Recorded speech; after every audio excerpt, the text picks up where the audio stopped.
Hello மக்களே, வாங்க. Bread roast எதுக்கு பண்ணுறேன்னா, ப்ரெட் ரோஸ்ட் வந்துட்டு ப்ரெட் ஆம்லேட் பண்ணுறதுக்கு ஃபஸ்ட்டு வந்து ப்ரெட்டு வந்து ரோஸ்ட் பண்ணி எடுத்துக்கிறேன். ஏன்னா 2 பக்கமும் ரோஸ்ட் பண்ணி எடுத்துகிட்டு அதுக்கப்புறம் ஆம்லேட்டை போட்டு ப்ரெட் வச்சோம்னா தான் சாப்பிடும்போது கரெக்டாக நல்லாயிருக்கும், டேஸ்ட்டாக இருக்கும். ஸோ அதனால் ப்ரெட் வந்து ரோஸ்ட் பண்ணி எடுத்து வச்சுக்கிறேன்.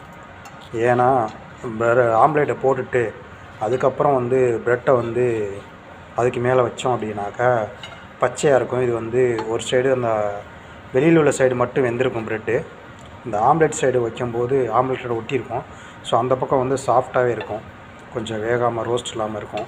ஸோ அதனால் நான் என்ன பண்ணுறேன்னா, இது மாதிரி 2 சைடு வந்து ப்ரெட் ரோஸ்ட்டை வந்து திருப்பி வந்து 2 சைடு வந்து லைட்டாக ரோஸ்ட் பண்ணி வச்சுக்கிறேன்.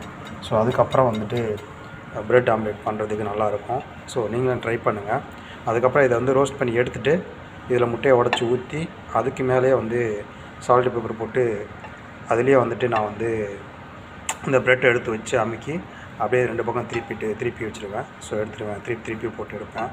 ஸோ அப்போ தான் வந்து நல்லாயிருக்கும் ப்ரெட் ஆம்லேட் சாப்பிட்றதுக்கு. நீங்களும் அது மாதிரி செஞ்சு ட்ரை பண்ணுங்கள் கைஸ். ஓகே, பாய்.